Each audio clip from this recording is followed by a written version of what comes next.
Welcome to Killer Women with your host, best-selling author Danielle Girard. And now, Danielle's next killer woman. Hello, and welcome to Killer Women Podcast, a proud member of the Authors on the Air Global Network with more than 4 million listeners. I am your host, suspense author Danielle Girard, and our guest today is a super special guest to commemorate our 150th episode of Killer Women. Today, we are with Abby Endler. Abby is the creator of Crime by the Book, a crime fiction-focused Instagram account and website. She is the fiction and marketing director for the Hamptons Whodunit Mystery and Crime Festival and the host of Criminal Types, a crime fiction author interview podcast. By day, she is a marketing manager for Alfred A. Knopf, a division of Penguin Random House. Welcome, Abby. Thank you so much for having me. I'm so happy to be here.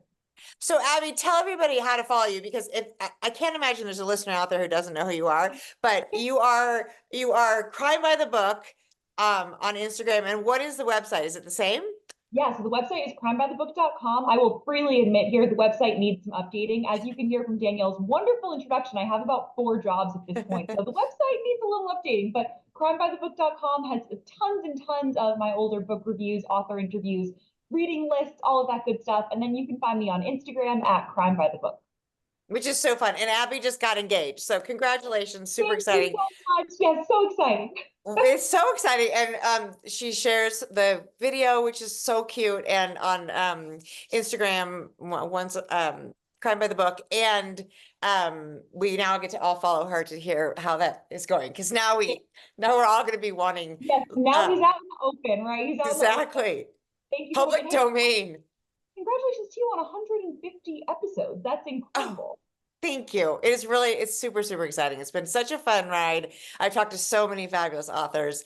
And I love that we all are in this sort of crazy world together, and you too. So let's just talk about, you are kind of, I'm going to call you the queen of crime fiction, the queen of thrillers, because you totally are. I don't know. I mean, how many books do you think you read a year? You know, I honestly don't know. People ask me this all the time, but I don't really, this sounds so bad. I don't really keep track, because the thing is, I'm reading for so many different facets of my life that I almost think keeping track would just make it feel like more work than it is. Do you know what I mean? I mean, I'm in such an incredibly privileged position to be able to just fully immerse myself in this world that I love so much. So I usually read probably 2 to 3 books for fun / Crime by the Book a week. Then I'm also reading for work. I'm reading for this podcast that I host. I'm reading for the Hamptons Festival. There's a lot. It's hard to keep track. Yeah, like a million. It seems like a million is a pretty safe answer. I mean, I feel like I read a lot of books, but I can't believe when I follow you on Instagram, I'm like, oh my God, how is she reading another book? So we are here to do a kind of 2024 roundup. We're going to talk about Abby's favorite books so far this year. And then we're going to talk about some kind of exciting things that she's got in the hopper. So tell us, give us your favorite books of the year so far. Well, this has been an amazing year for new crime fiction, as I'm sure everyone listening can agree and attest to. So I've got some show and tell here. I did bring some books to show off. So first book I want to talk about is Night Watching by Tracy Sierra. This is an incredible debut author, debut crime novel. And when you read those books and you're like, there it is, amazing. I just finished it last night. Oh, right? My God. You read this book and you're like, how is this her debut novel? It is so good. So the basic premise, of course, no spoilers. The basic premise is that this is a home invasion thriller. And our story is set in this old house in New England. I'm from New England, born and raised. So I loved the setting right off the bat. And basically, in the middle of the night, this woman is home alone with her young children. Her husband is gone, he's traveling. And I think she's getting her kid tucked back into bed. The child has woken up, she's getting tucked back into bed, and she hears a sound downstairs. And she realizes in a split second that there is a man inside her house. So the story is so tense and claustrophobic. And I mean, I know it sounds a little bit cliche to say, I was on the edge of my seat and had goosebumps, but that was genuinely my experience with this book. The story follows this woman as she's trying to scramble to quietly get her kids to safety, and then trying to figure out how to escape with this man in her house. So it's extremely taut and tense, and I just absolutely loved it. And I mean, when you talk about like high intensity, she has these kids. There's like a little Yes, hidden compartment that she yes. has got her kids in. You know, and those of you who have children or have spent any time around children, they are not quiet. They do Oh, not, especially if they're, scared or worked up. And so she's trying to like keep these. And I have two now grown children, but I was right there in that compartment with her. Like, I was literally like panicked. I I'm, was panicked. And this is one of those really scary books. yeah, it's really It was scary. really scary. It's really, So and it's so funny. As I was getting ready for this interview and thinking about, it's so hard to, it can be so hard to narrow I down. know. Like, I realized, I think like four of the books on my list are like really scary of favorites from this year. So take that as you will. I don't know what that says about my mental state this year, that I was gravitating towards these really scary books. But yeah, Night Watching is just amazing. It's also just beautifully written. Like I love, Yeah, it really is. And it's she's so very immersive. deep into the mother's perspective, which I think is really so it's very much a sort of story about the difficulties also of being a woman, of being a mother. And I, of course, that's near and dear to my heart because I love hearing and listening about that. So that was amazing, very tense. Absolutely. It's so good. And the other thing I'll say, not to talk, I could talk about this book for the I entire know, right? episode, not just an Right, episode. right. We do So, that oh my, sometimes. listen, this one's deserving of it. But what you just mentioned, I thought was so true about this book that it also really explores, I think, like women's experience with being believed. There's a lot of touching on, what Yes. it's like, and again, no spoilers, but what it's like for this woman in various situations where she's trying to speak up about things that she's experienced or that she So knows are true. real, and she's finding herself really questioned a lot by people in authority positions. And I thought that was a really compelling, like through line in this book. Absolutely. And including her, family members and everything. Yeah, She really yeah. is sort of, that's right. That's such a great point, Abby. Okay, what's our next one? All right, so that's Night Watching. Next up is The Return of Ellie Black by Emiko Jean. Yes, okay, this is another one that just completely got under my skin. And speaking of dark books, this is a dark book. It So really is, yeah. it's And basically the she kind was of, on the show. So if you guys oh, haven't listened to this episode, Emika was on the show and she is wonderful. And this is a fact. I started with her YA books. Have you read yeah, those? I have not, but Oh, this they're one, super. Yeah, there's Tokyo Ever After and then something in Tokyo. And then I just actually finished listening yesterday to Mika in Real Life, which is oh another of her yeah, books. Anyway, yeah. I just love her writing. But hers is her debut thriller.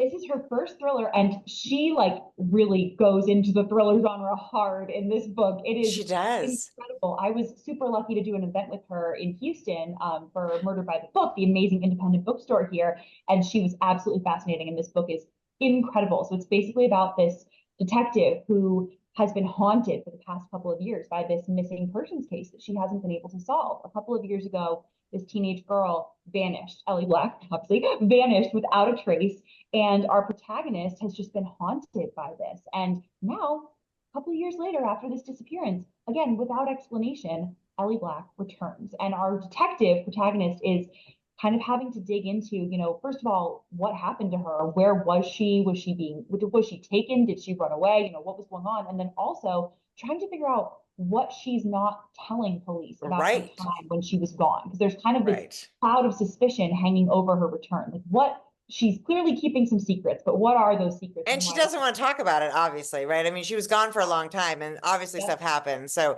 she doesn't want to talk about it. And I love that sort of Emiko turned the whole sort of missing persons thing upside down by having it start when she returns, which is Yes, really clever. So I 100%. this is another one I absolutely loved. It's a total winner. And it's another very dark thriller, but it's Yes. absolutely worth a read if folks have not read this one yet. It's amazing. Amazing. Okay, what have you got? And I think now you're getting into ones I haven't read yet. So Yes, now we're tell getting me. to, okay, all right. You have to take notes on these. Everyone needs to take notes. Okay. A couple of these I actually can't find my copies. I must have let someone borrow them. Okay. And there were show and tell for a couple of these. But next up is Sherry LaPena's new book, What Have You Done? So Sherry, what I love about her writing is that her books always typically take place in very quote unquote safe settings, like a Yeah. beautiful suburban neighborhood. This particular new book takes place in a rural Vermont community, so small town, the kind of place where, everyone knows everyone, people keep their doors unlocked, that kind of thing. Yeah. Yeah. And she takes those settings and she just uses them as the springboard for Sure. such dark plots. I feel like her books sound like they might be, oh, okay, not too scary, not too heavy, but then it's what she does with those plots that are Yeah. so. So her new book, What Have You Done? Again, small town, rural Vermont. the story begins with this farmer is out in his field and he finds the body of a teenage girl in the field. And that's the launching point. So Sherry just drops you right into the beginning of the action. And from there, the story really moves between all the different townspeople and getting to know each of these characters, getting to uncover, the secrets they're keeping, the relationships they have with one another, the ways they've betrayed one another, the ways they've lied to one another. And all of that is in service of answering that question of what happened to this teenage girl. And I the love thing I it.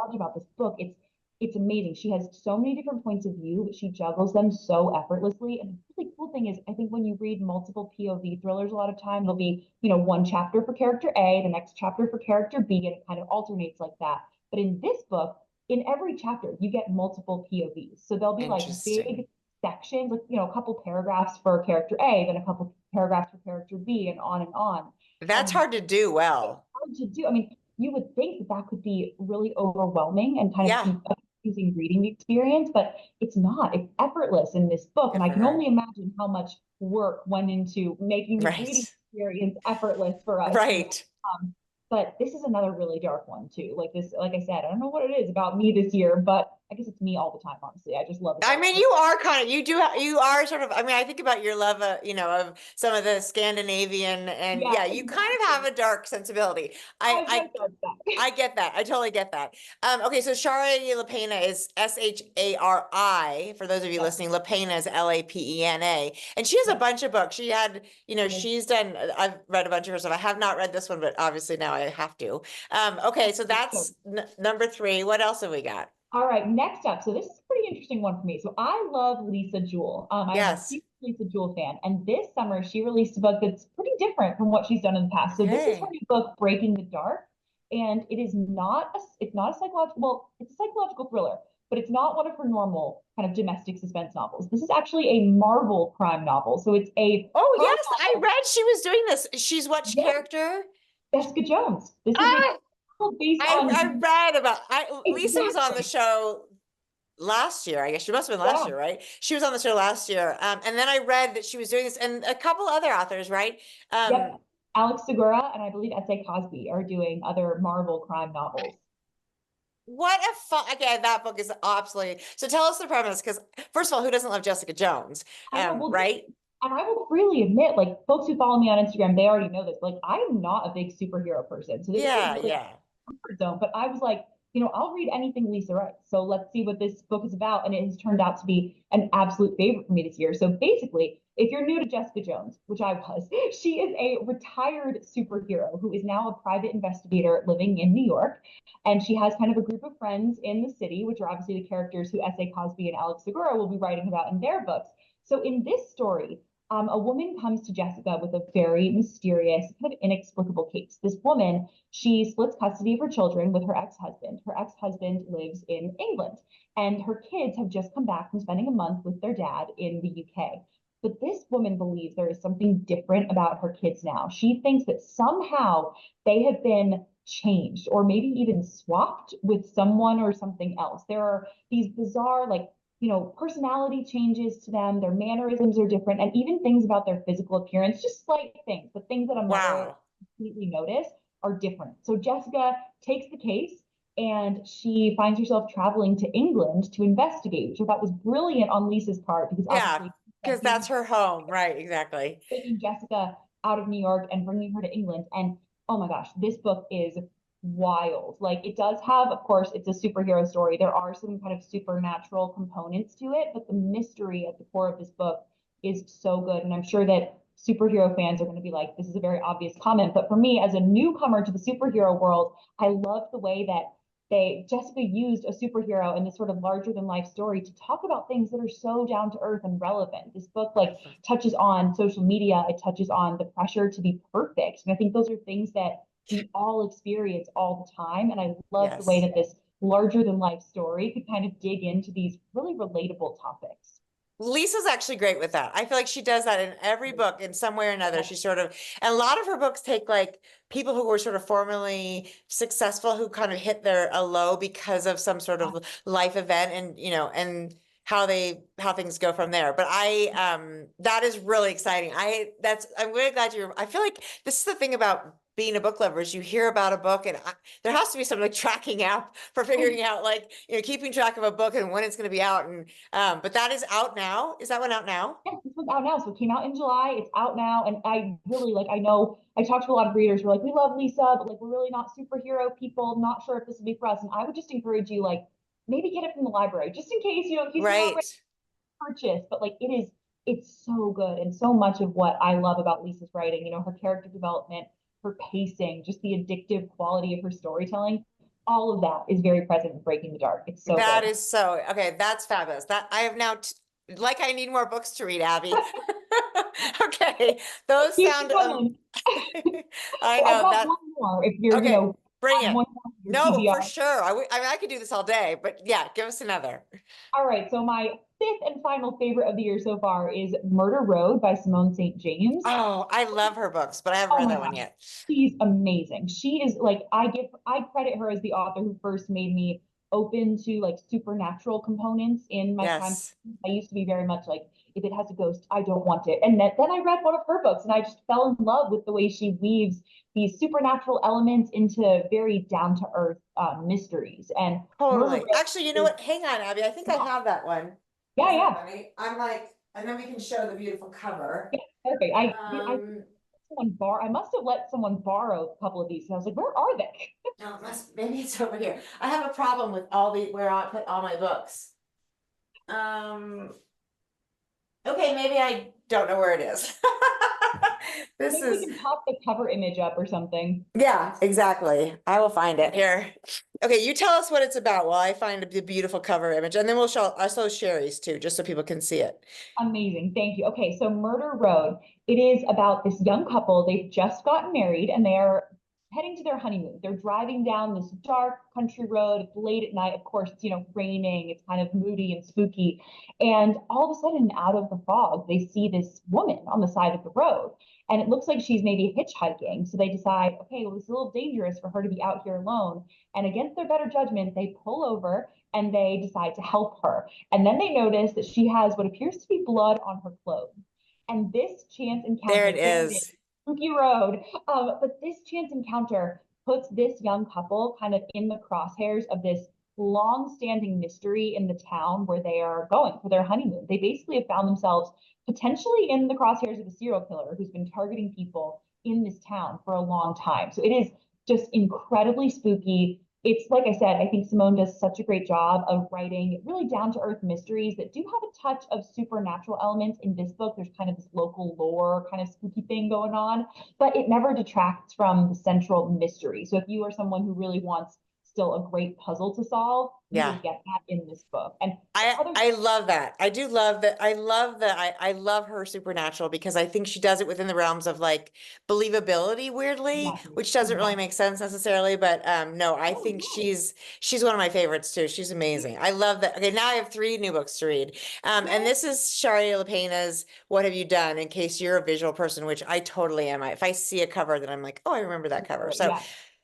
okay, so those are five fabulous, and I mean, literally, I'm sure, I know you and I could talk about 30 more fabulous books, but but we'll have to continue this. We'll We'll do have a you part on. two. Yeah, have to have you on more often. Okay, so now we're going to talk about things that are coming that are Mm, super exciting. So yes. tell us what's on the docket that we should be Okay, looking we have for. so many books to look forward to in the last kind of quarter of the year here. So the first one I will mention, and I'm realizing, I apologize to those watching. I'm realizing my camera is mirrored right now, so it's probably the cover image is flipped for you at the moment. But No, if it's not.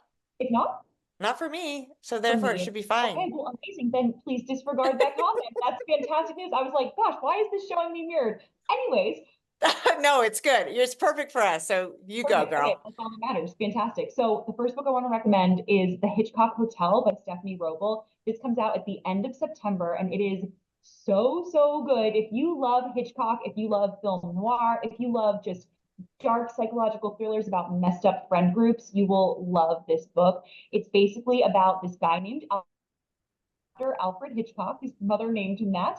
And he has always had this lifelong fascination with Hitchcock.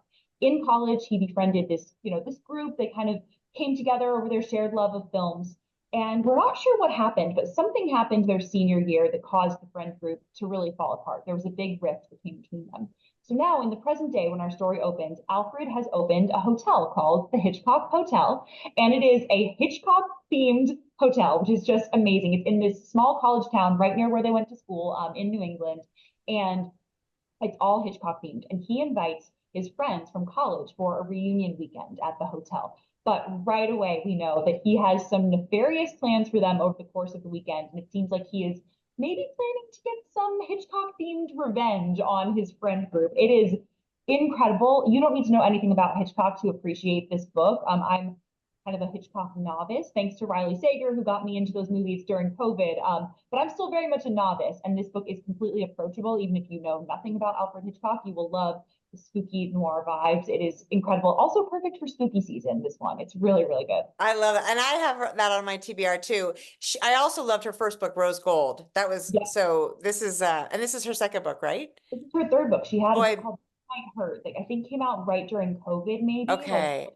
yeah, which is also was also an incredible read. She's so talented, and she writes these like, you know, those characters who are kind of despicable, but you love to read them, even though they're a bit despicable. Like those are the characters in this book, and I happen to love characters like that. That's like So May Cobb. May Cobb is yeah, fabulous for a that. hundred percent, 100%. So Okay, that's fantastic. Okay, we got to add that the Hitchcock. Plus, I love the cover. Look at the yeah, cover. Also, I would not shower on that reunion. absolutely not. No, and that would be smart on your part, honestly. Okay, that's what do we got next? Okay, next up, we have a very fun book that's a little bit outside. We were talking about how I love dark stuff. This one is a little cozier. It's not a full cozy mystery, but it's a little cozier, very delightful. Okay, So this is The Treasure Hunters Club by Tom Ryan. fun.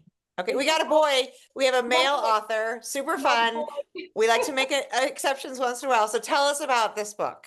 This one is well worth the exception. It is an Good, fair. absolute delight. It's a whodunit mystery. It takes place in this little town in Nova Scotia. It's right on the water. And basically, this town for centuries, or at least a century, has been rumored to be the hiding place of buried pirate treasure. Stick with me because I know it's a little bit like, what? Like, but I yes, love it. buried pirate treasure. So the story follows three strangers whose lives all converge in this small town. So you have this man he's about 40 years old. He kind of is feeling like his life is sort of stalled out. He's not really sure what he's doing or where he's going. And he gets a letter in the mail from a long lost relative who says, you're my last living relative.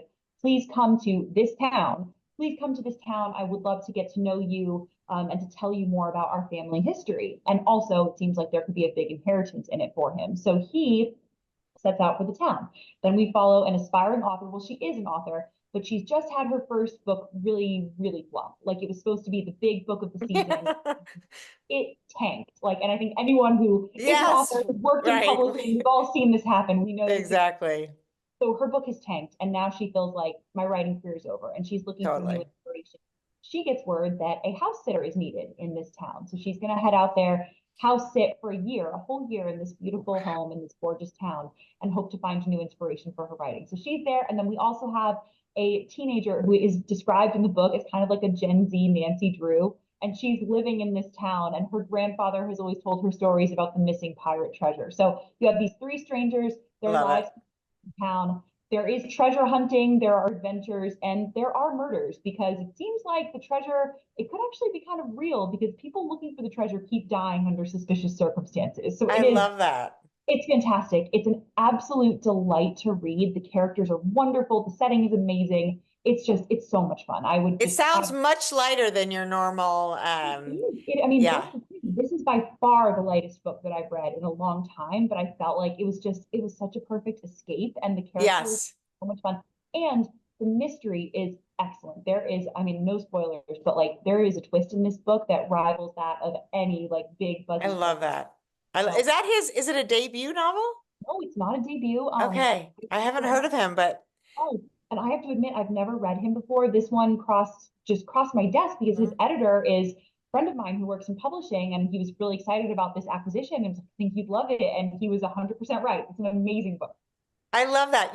Have you read Stuart Turton?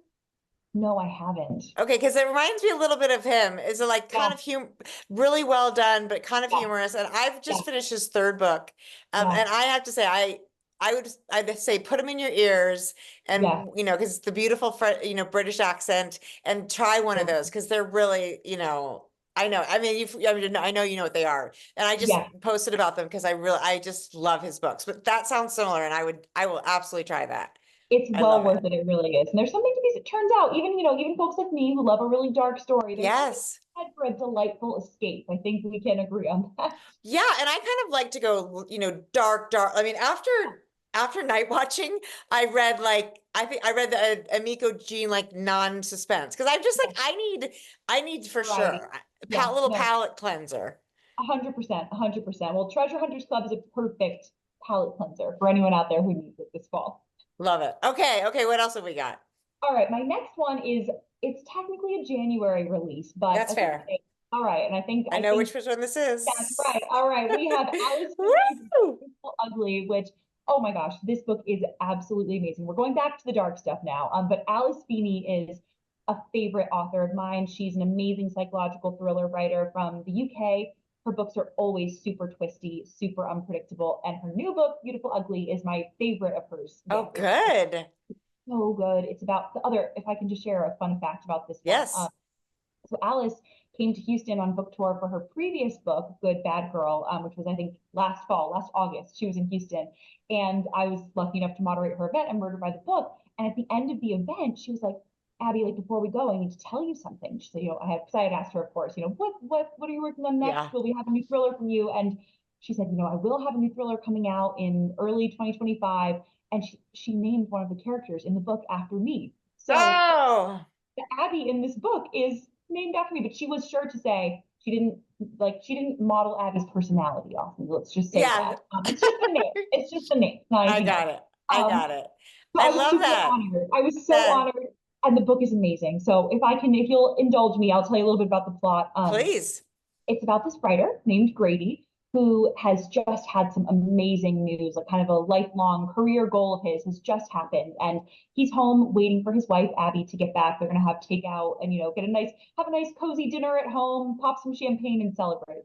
So he calls his wife, calls Abby to check on her and to kind of, he can't wait to tell her the good news. And he's calling her to see where she is. And she answers the phone. He can hear that she's in the car driving. Then all of a sudden, he hears her slam on the brakes. He's like, Abby, what's going on? And he hears her open the door, get out of the car, and then nothing, silence. And Abby has vanished. There's no trace of her. And he panics, he runs down the road. She's not far, she's supposed to be close to home. And he runs down the road looking for her. He finds her car. He finds like her coat that's fallen down on the ground, but she's gone. And he, of course, is completely grief stricken. So our Yeah. story then jumps a year forward, and he has not written a word since. He's completely steeped in his grief and in this unanswered question over what happened to Abby. And his Yeah. agent is kind of having to push on him because she's saying, your publishers have already extended your deadline for your next book. You need to get back into writing because he's also burned through all of his money, trying to Yeah. invest in what happened to Abby. So his agent offers him that he can go to this little tiny Scottish island where one of her clients has kind of a writing cottage out there, and they'd be happy to let him use the writing cottage and see if that can just kind of give him that kick that he needs to get back into writing. So he travels out to this island and he's on the ferry heading to the island. And who does he see on the No ferry? way. Yeah. A woman who looks just like Abby. And he is convinced that this is his wife. And he loses sight of her. But then, of course, he spends his time on this island trying to track down, was that Abby? What happened to her? And the more he digs, the more he uncovers this like intricate web of secrets. And this book it's almost a little bit culty, I would say. Like the Mm-hmm. island has something very off about it. And there's almost a little Mm-hmm. bit of a possible cult vibe. It's a crazy, wild ride, and I just loved every bit of it. So Beautiful Ugly's out in January. This is going to be a big one, I think. I love that. Well, and actually, Alice is going to be on the show in January, so I haven't read it yet. I don't read as far in advance as you do. I don't read as fast as you do, but I'm really excited, and I'm a big fan of hers too, and I'm really excited to talk to her about it because it sounds like it's going to be a fabulous one, and what a fun premise! My God, It's a wild premise, and you'll have to ask her about the Abby character too, because I that's will. I'll be like, do we know Abby? my pride and joy. Seriously, I'm never going to get over it. Oh, of course. That's so much fun. Wow. Okay, so many good books coming. And now like we said, we could talk about this all day, but we're gonna kind of wrap it up here. Give us, a half dozen of your favorite people. We will, men, women, you had a person on your list that I didn't recognize, definitely a Scandinavian name. Yes, I had So Irsa, I think. say her name. Irsa Sigurdardóttir. I think she's probably the one you're talking about. Yes, I don't even know how to, yeah, you probably will have to say that a few times, but tell That's us okay. about her. Yeah, absolutely. So Irsa is one of my favorite authors. She is kind of Iceland's queen of crime fiction. She is absolutely amazing. Again, no surprise here, another dark writer.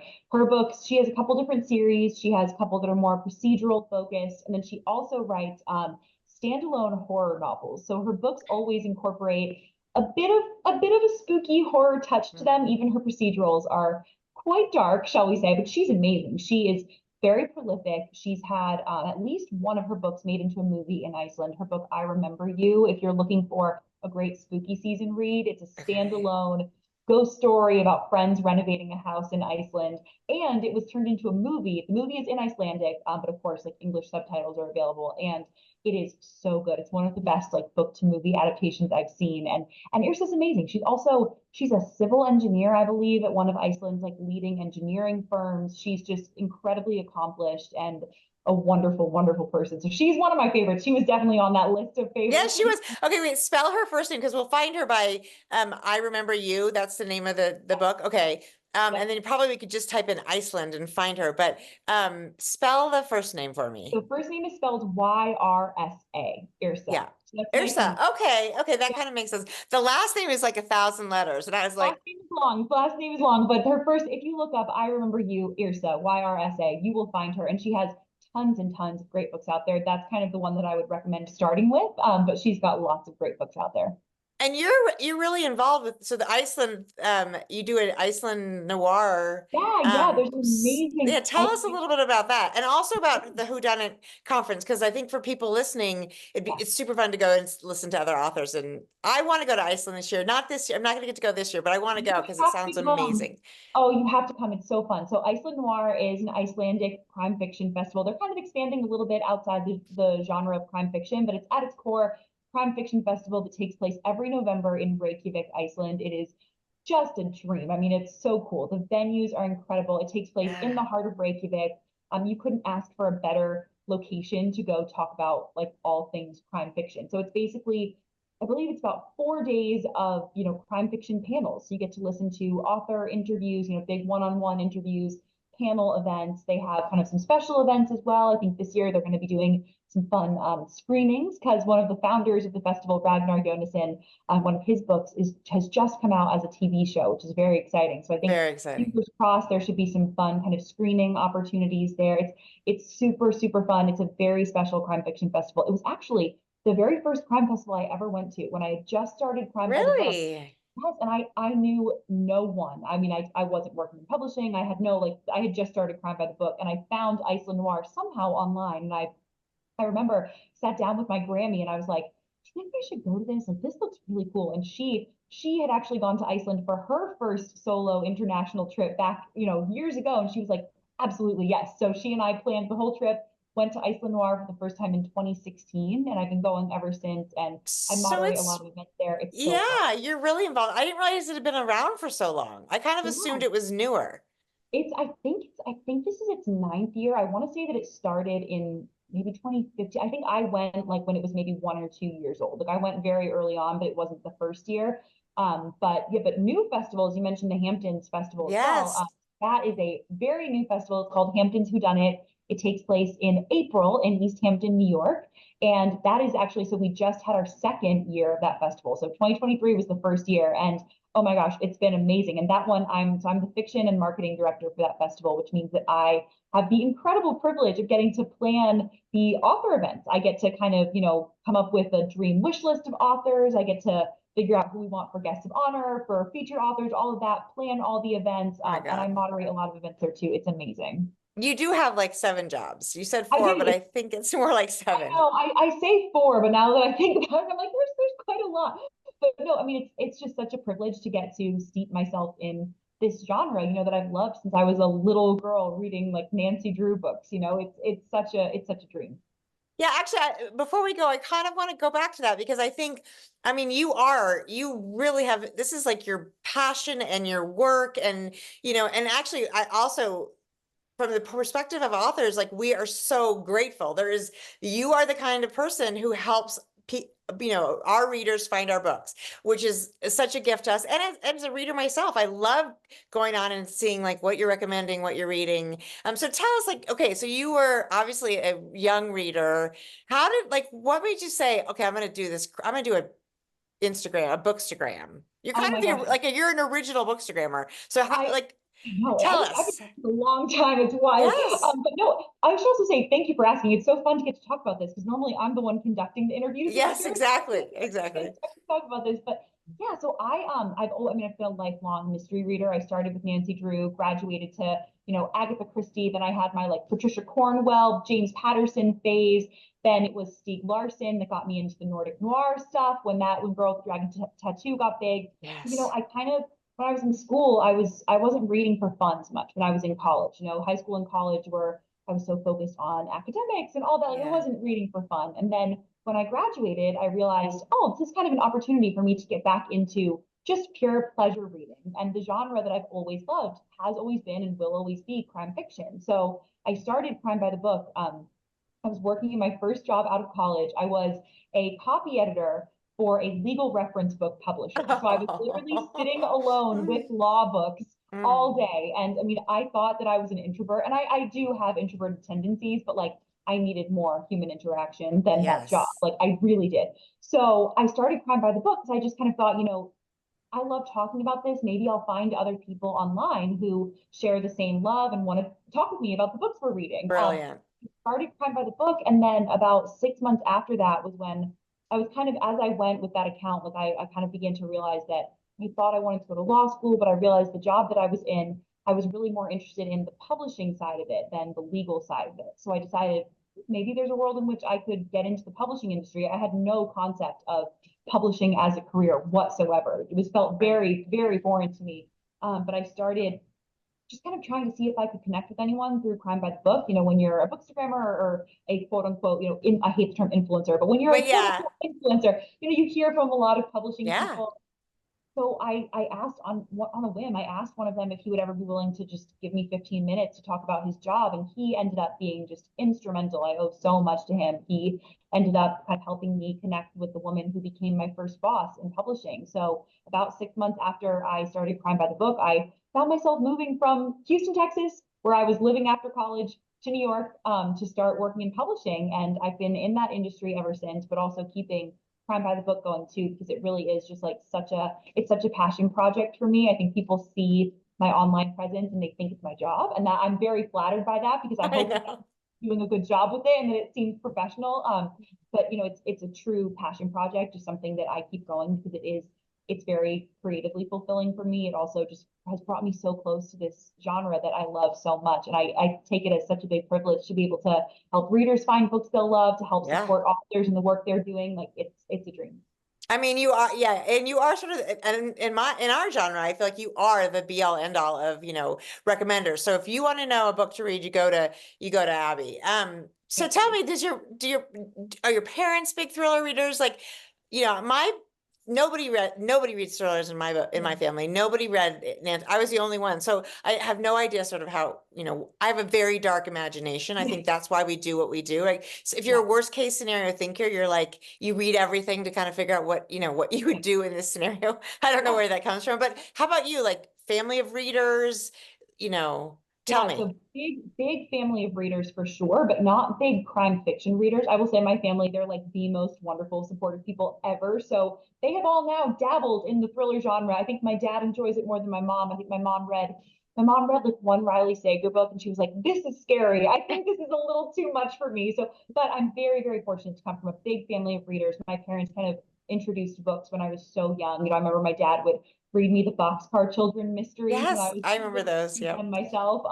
So I definitely was introduced to reading, and I think that at a young age through them, and they really instilled that love of reading in me. And my Grammy, actually, she deserves a shout out because Grammy reads the dark thrillers. So Grammy will read like the darkest stuff. Grammy's like, yeah, I'll try it. I'll give it a try. And then she'll like love it. She's amazing. So I'm very fortunate to come from a family of readers. And also I think just to come from a family who just encouraged me to pursue this thing that, I was so passionate about, but didn't really have a sense of how I could get involved with it. It's such a, I don't come from a family of people who've worked in publishing or authors. You know what I mean? Right. I'm not, my family's very far removed from the publishing industry. So I'm just so appreciative and grateful for their support and for them just encouraging me to kind of just chase this as far as it'll take me. And they're still like that. I mean, to this day. So they're amazing and they deserve a big shout out for sure. Well, and I think also you deserve recognition for kind of going after what you want, because I think when you're in that stage after college and you have your first job and